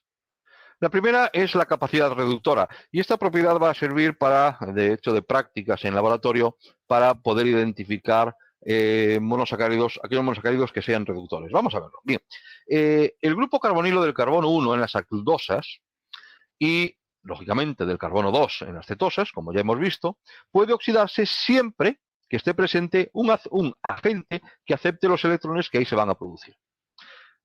Por lo tanto, el monosacárido va a quedar, es decir, repito de nuevo, vamos a ver, he perdido ahora el hilo. Vamos a ver, la capacidad reductora se pone de manifiesto por la presencia del grupo carbonilo, del C1 en las aldosas y del C2 en las cetosas. Puede oxidarse siempre que esté presente un agente que acepte los electrones. El cual quedará, por tanto, reducido. Esta capacidad reductora que tienen los monosacáridos se pone de manifiesto con muchos reactivos. Entre ellos se encuentra lo que sería el licor de Fehling. Lo veis ahí en el dibujo. Este reactivo es una mezcla de dos disoluciones que se tienen que hacer en el momento del ensayo. Por un lado está el licor de Fehling A, también llamado reactivo Fehling A, que es una disolución de sulfato de cobre en agua, donde la sal se disocia en sulfatos y en iones cobre más 2. Los iones cobre más 2 son los que le van a dar el color intenso a esa disolución. Y por el otro lado está el Fehling B, que es una disolución de sosa, de NaOH, con una sal.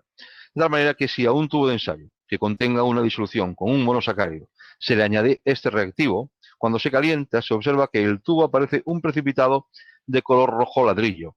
Esto es debido a que el monosacárido se ha oxidado, cediendo los electrones al ion cobre más 2 del reactivo, el cual se reduce a cobre más, precipitando como óxido cuproso, que presenta el color que estamos mencionando, rojo ladrillo. Esta es la manera por la cual podemos identificar un monosacárido valiéndonos de su capacidad reductora. Para terminar con los monosacáridos, vamos a ver entonces cuál es la importancia biológica de estas moléculas. Las triosas. Aquí, acordaos que teníamos el D-gliceraldehído y la dihidroxiacetona.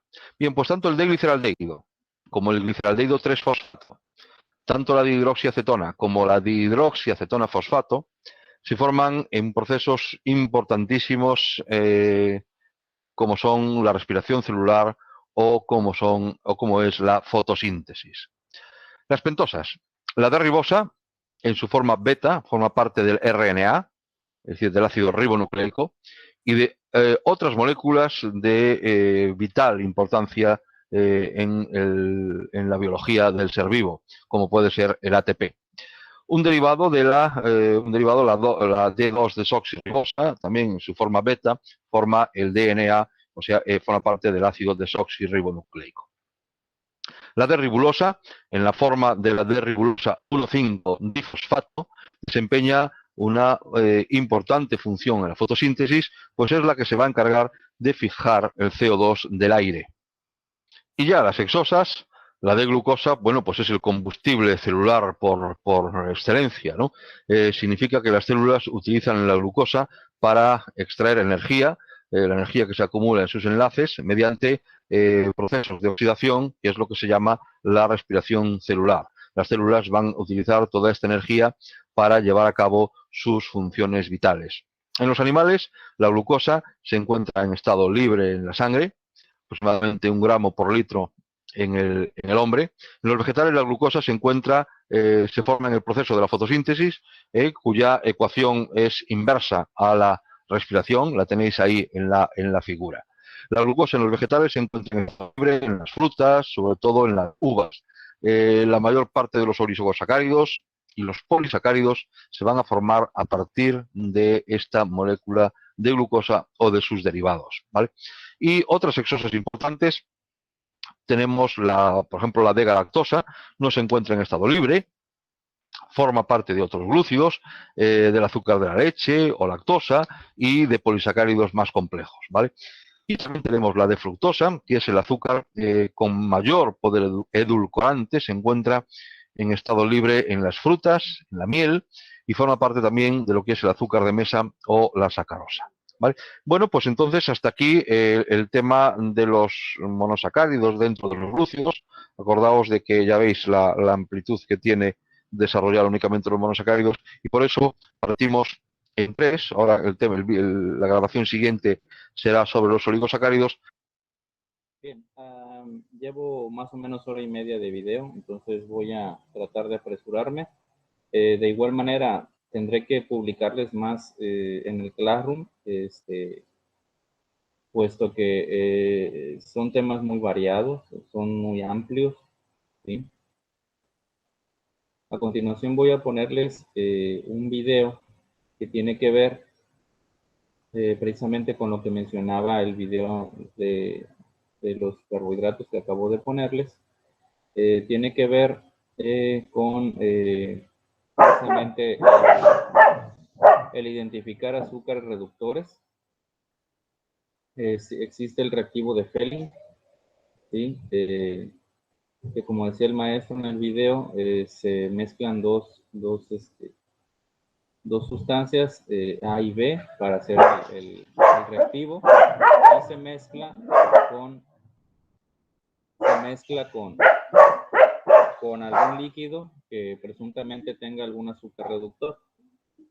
Muchos de esos líquidos son alimentos, pueden ser de cuestiones alimenticias, ¿sí?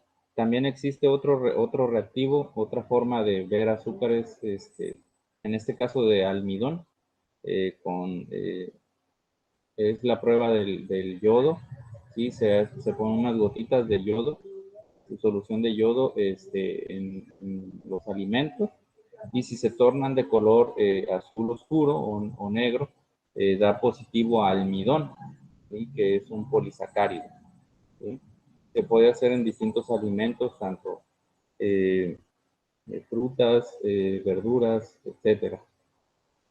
Lo que me interesa ahorita ponerles es una prueba también, pero en este caso es el reactivo de Benedict. El reactivo de Benedict es similar al reactivo de Fehling, también va a hacer un cambio de color rojo ladrillo, dando positivo a los azúcares reductores que mencionaba el maestro del video de hace un momento, ¿sí? Se le pone un poquito, se pone la muestra en un poquito de calor y se lleva a cabo la reacción, ¿sí? Es un video que su servidor grabó hace algunos años, ¿sí? Es este. Bien, vamos a tener esta práctica donde vamos a utilizar el reactivo de Benedict para poder detectar azúcares reductores que se encuentran en algunos productos, como por ejemplo los productos azucarados con sabor dulce.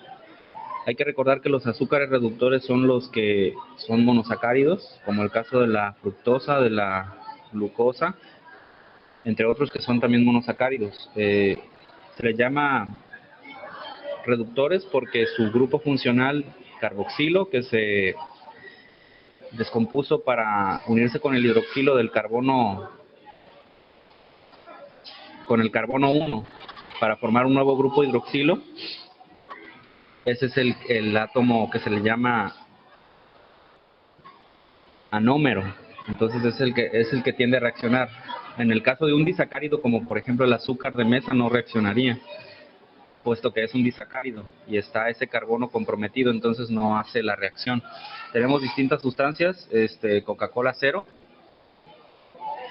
que está endulzada con un edulcorante artificial, Coca-Cola clásica, también azúcar de mesa o sacarosa. También tenemos el producto electrolit que tiene glucosa. También nos tomamos el tiempo de machacar una manzana en esta cosa para sacar el jugo. Y también utilizamos un producto para endulzar que no es carbohidrato, es un endulzante artificial, fenilalanina. Entonces tenemos varios productos, los cuales contienen sabor dulce. Algunos son de carácter carbohidrato y van a dar positivo a la prueba de reactivo de Benedict, que detecta, vuelvo a repetir, azúcares reductores. Por acá tenemos agua limpia, agua para beber y algunos tubos de ensayo, son 6. Y tenemos también un mechero, tenemos una pipeta. Lo que vamos a hacer entonces es, bueno, previamente hicimos en unos recipientes, pusimos 300 mililitros de agua. Posteriormente agregamos 150 mililitros, en este caso de Coca-Cola cero, 150 mililitros de Coca-Cola clásica. En el caso del azúcar, fueron aproximadamente unos 40 gramos de azúcar disueltos en 150 mililitros de agua y se agregaron también al recipiente que tenía 300 mililitros. En el caso del electrolit también fueron 300 mililitros de agua, los que estaban en el recipiente, y le agregamos 150 mililitros del producto. En el caso de la manzana machacada, el jugo, de más o menos 3/4 partes de la manzana, se combinó con 150 mililitros de agua más o menos para poder también agregar a los 300 mililitros de agua. Y en el caso del biscuit, también 300 mililitros de agua con 150 mililitros de agua extra ya con el producto, se mezclaron. Entonces vamos a hacer la prueba. Primeramente vamos a depositar 2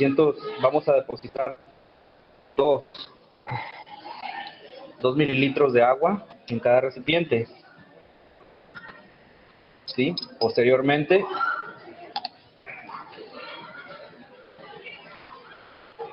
con la pipeta, con cuidado, 2 mililitros de agua, más o menos.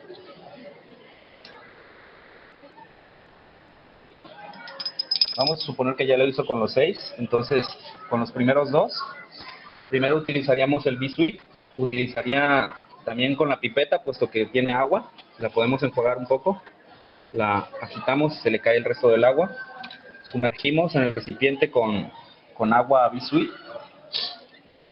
y utilizamos 1.5 mililitros. 1.5 mililitros, los vaciamos en el tubo de ensayo. ¿Sí? Y en el siguiente caso, era la manzana. Vamos a requerir darle una enjuagada en el vaso de acá cuando tenemos agua. También la agitamos para que se le caiga. Y utilizamos la pipeta para 1.5 mililitros y meterlos acá en el segundo tubo de ensayo. Ahí está. Entonces vamos a suponer que ya tenemos esos dos, entonces los demás también, por cuestiones de tiempo, ya estarían llenos. Posteriormente agregamos del reactivo de Benedict. También necesitamos darle una enjuagada a esto, a la pipeta, para no contaminar el reactivo. Entonces, acá tengo previamente preparado un tubo de ensayo con reactivo de Benedict cuantitativo para detectar. Es cualitativo, no cuantitativo. Azúcares reductores. Utilizo también, en este caso voy a utilizar 2 mililitros. 2 mililitros del reactivo.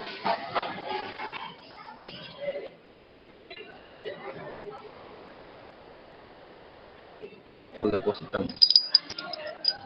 Lo mismo acá otra vez. 2 mililitros.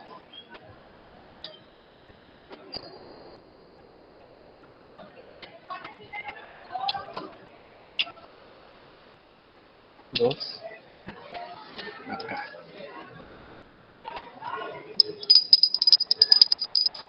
Posteriormente, podemos darle una limpiada también acá con el agua. Dejamos la pipeta. Entonces ya tenemos el primer recipiente que tiene Bisui. Lo vamos a pasar un poco a que se lleve a cabo la reacción que detecta los carbohidratos, los reductores, pasándole calor durante unos segundos, que no sea mucho tiempo porque si no comienza a hervir.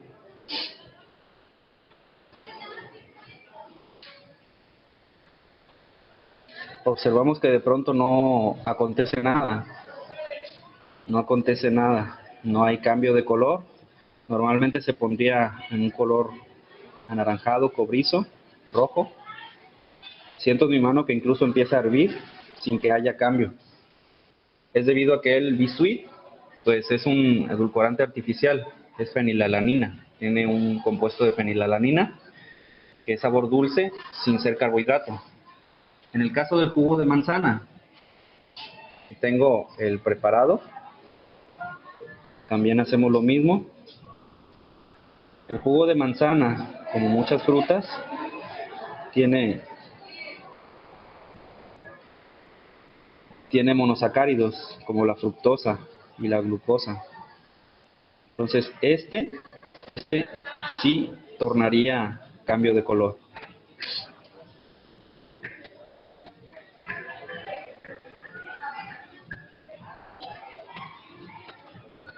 Se observa, sin dejar fijo el tubo de ensayo en el mismo lugar. Observa que sí empieza a haber una transformación de color ahí.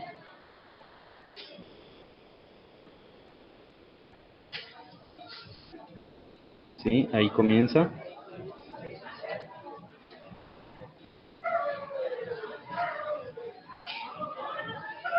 Y ahí está.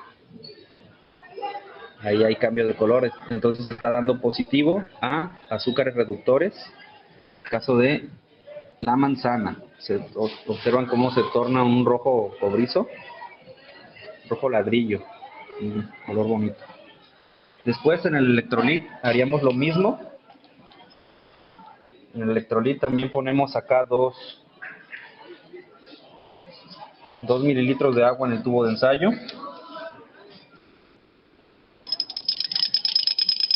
El agua con electrolit, después va a ser, dijimos que 1.5 mililitros. Ahí está. También lo ponemos en el tubo.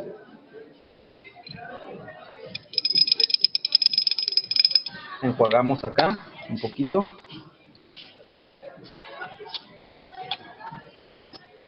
Para ponerle el reactivo, también va a ser 2 mililitros, como en el caso anterior. Ahí está bien, son 2 mililitros. Los ponemos en el tubo. ¿Sí? Acá dejamos en el agua la pipeta. Entonces este es el electrolito del que tiene glucosa. Entonces naturalmente este dará positivo, porque detecta los azúcares reductores, que son monosacáridos. Este también se tornaría con diferente cambio de color. Entonces moviéndolo sin dejarlo fijo.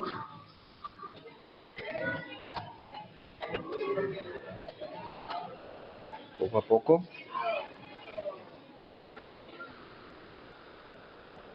El calor lo que hace no solamente es acelerar la reacción química, porque con el tiempo se daría sin la necesidad de aplicar calor, solo que pues queremos acelerarla, no queremos tardar mucho tiempo, entonces se acelera con el calor. Toda reacción química se acelera con la temperatura o se desacelera. Entonces aquí observamos poco a poquito que sí se empieza a cambiar de color. Ahí va. Primero empieza con una nubosidad, debido a que el reactivo de Benedict tiene una solución que contiene zinc. Entonces el zinc y el cobre reaccionan con el oxígeno y empiezan a producir hidróxido de cobre y después óxido de cobre, que es el que le da el color característico, evidenciando que sí hay azúcares reductores.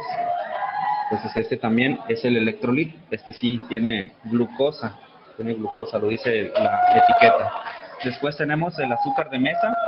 El azúcar de mesa no es un monosacárido, es un disacárido compuesto de dos monosacáridos. Entonces vamos a también hacer la prueba. Tenemos 2 mililitros de agua, los ponemos en el tubo. Después ponemos 1.5 mililitros de la solución de agua con azúcar en el tubo. Enjuagamos acá. Limpiamos. Y después ponemos el reactivo. Habíamos dicho 2 mililitros. Ahí está, en el 8 aproximadamente. Ponemos en el tubo.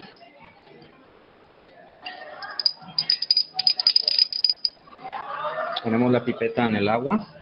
Entonces, esta es el azúcar. El azúcar, al ser un disacárido, no habría azúcar reductor. No hay monosacáridos libres. Entonces, no reaccionaría.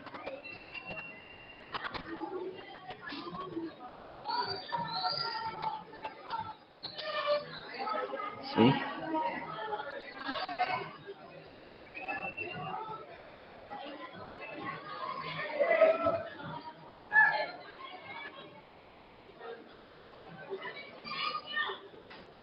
Bien, ahí se ve. Empiezan las burbujas, pero no hay cambio de color. Entonces el azúcar sacarosa es un disacárido, no reacciona, no hay cambio de color. ¿Sí? No es un monosacárido. El siguiente, la Coca-Cola ordinaria. Tenemos también entonces 2 mililitros. 2 mililitros de agua, los ponemos aquí, en el tubo de ensayo. Después de la mezcla con la Coca-Cola clásica, agarramos 1.5 mililitros. Ahí más o menos. La ponemos en el tubo. Enjuagadita.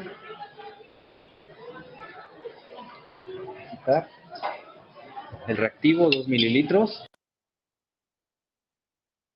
Ahí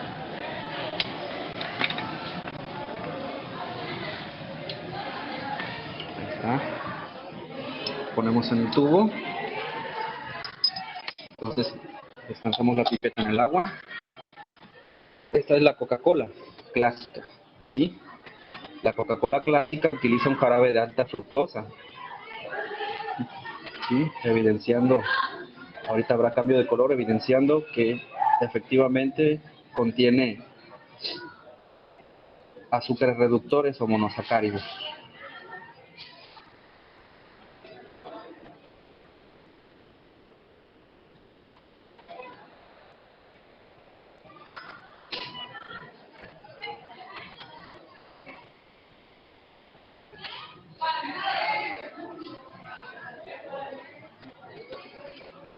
Ahí se empieza a apreciar ya una nubosidad amarillenta.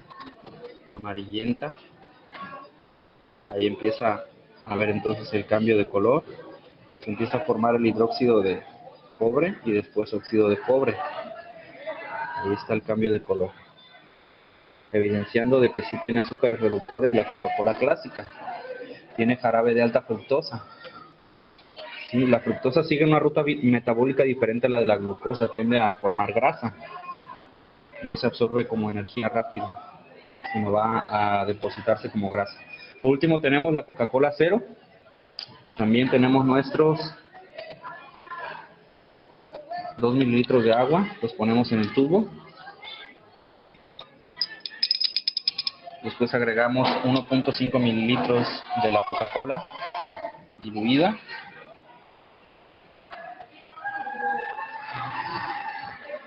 Pues ahí.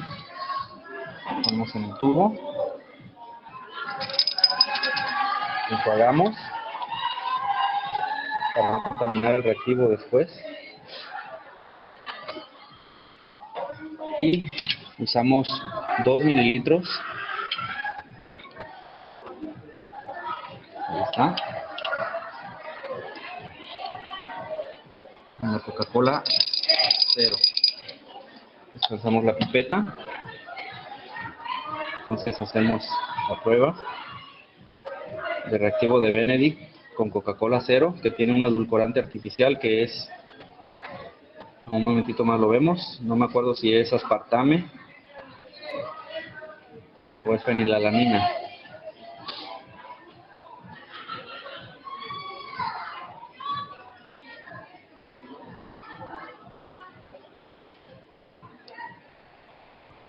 Pues aquí, por más que apliquemos calor, va a hervir la solución, pero no va a cambiar de color, puesto que el reactivo de Benedict, al detectar azúcares reductores y al no existir azúcares reductores en la disolución, pues no va a haber cambio de color, evidenciando de que se trata de un edulcorante artificial. Ahí comienzan las burbujas, ya retiro el tubo, si no me podría quemar. Pues no hay cambio de color en la Coca-Cola 0, puesto que es un edulcorante artificial, que es, en la cámara no se alcanza a ver, pero dice mezcla de aspartame. Entonces es un edulcorante artificial, no carbohidrato. ¿Sí? Ahí están las distintas pruebas. Voy a voltear aquí la gradilla. Están al revés. Entonces las veríamos de esta manera. Negativo para el biscuit, positivo para la fruta, en este caso manzana, positivo para el electrolit, sí, que contiene glucosa, negativo para el azúcar, que es un disacárido, no es un azúcar reductor. Ya el cuerpo después la descompone y después tenemos positivo para la Coca-Cola clásica y al final negativo para la Coca-Cola 0, que es endulzada con aspartame, ¿sí? Entonces, esta es la prueba de la práctica de reactivo de Benedict para detectar azúcares reductores. Bien, esta prueba, bueno, naturalmente la habríamos hecho en la escuela, pero bueno, ya no se pudo, ¿verdad? Por la cuestión de que, bueno, se perdieron todos los equipos. Actualmente hay equipos nuevos, pero no se han sacado de sus cajas, y también desconozco si llegó reactivo de Benedict para hacer estas pruebas. Pero bueno, eso es otra cuestión.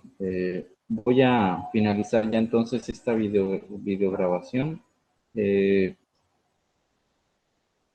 a dejar de compartir ventana para volver a compartir pantalla completa. Darles una explicación muy rápida antes de finalizar la videollamada. Tiene que ver con el experimento de la ósmosis. Tienen que ustedes poner en vinagre un huevo normal de esos de la tienda para comer, esperar unas 24 horas, poquito más, poquito menos, dependiendo del vinagre, en que se le caiga lo duro al huevo y quede únicamente una pelota como un globito de agua, ¿no? Lleno del huevito. Entonces queda como una pelotita. Esa pelotita, bueno, ustedes la van a romper y van a extraerle pues todo el huevo, su contenido. Lo que nos interesa es la membrana. La membrana le dan una enjuagadita, y le dan una enjuagadita en agua limpia, y van a utilizar pues unas tijeritas para sacar una parte redondeada de la membrana, y esa parte redondeada la van a usar para tapar el tapón de pluma. Tiene que ser obviamente un tapón de pluma transparente, al que ustedes previamente le tapan el agujerito que suelen tener las plumas para respirar con cinta transparente, cinta para envolver regalos, digamos, la cinta transparente. También tienen que quitarle al tubo el taponcito que tiene en la parte de arriba. La idea es que sea un tubo abierto por ambos lados. Ustedes van a tapar con la membrana de huevo una de las partes del tubo, la que quieran, la de arriba o la de abajo. Y van a poner la membrana con la liga, ¿sí? Con la liga. Una liga estándar, no que sea liga de las delgaditas que suele haber por ahí que usan las muchachas para amarrarse el cabello, porque esa es muy delgadita, y puede cortar la membrana. Entonces, una cinta, una liga estándar para que amarren bien, taponen el tubo en una de sus partes, ¿no? Entonces, el tubo lo van a llenar, no llenar, lo van a dejar a mitad más o menos, una tercera parte de agua con azúcar. Previamente en una taza ustedes con un poquito de agua potable, le ponen unas 3, 4 cucharadas de azúcar, revuelven bien y con una jeringuita le ponen, con cuidado, no se vayan a picar, le ponen un poquito de agua con azúcar al interior del tubo, ¿sí? Más o menos una tercera parte, no pase de la mitad. Entonces, a donde llegue el nivel del agua con azúcar, ustedes van a marcar ahí con una muesca. Pueden utilizar marcatexto, corrector para que quede una manchita blanca ahí en el tubo, ¿sí? A donde está el nivel de agua con azúcar. Entonces, ya la idea es que por ahí, por la membrana, no salga agua con azúcar, tiene que estar bien selladito. Entonces, el tubo ese lo van a poner ustedes en agua potable, agua común y corriente, y van a esperar unos minutos, una media hora, una hora, y van a observar cómo es que el nivel del agua en el tubo va subiendo porque por osmosis pasa el agua de donde hay más concentración a donde hay menos concentración a través de la membrana semipermeable del huevo, ¿sí? Que permite el paso del agua, pero no permite el paso de los azúcares, por ejemplo, ¿no? Entonces, el nivel del agua en el tubo irá subiendo, ustedes lo van a poder observar porque tienen la muesca, tienen la marca, entonces van a ver que el nivel del agua sube. Entonces, ahí se habrán dado cuenta de que existe el fenómeno de la ósmosis, que es muy importante para los seres vivos, ¿sí? Por muchas cuestiones. Entonces, les quería hacer esa aclaración porque me han estado preguntando. Ese experimento exacto con los detalles que estamos haciéndolo, no lo van a encontrar en internet. Y de igual manera, también ya ha habido compañeros que me han hecho el experimento de el pH del clorado. Por ahí ya una compañera lo hizo muy bien. Entonces, eso era todo. Esperemos que ya finalicen en estos próximos días el examen del primer parcial, porque ya estamos en la unidad 2 a partir de la sesión de hoy, que es los carbohidratos. Y próximamente les estaré publicando el presente video y también otras cosas ahí en el Claro, ¿sí? Nos estamos viendo. Cuídense.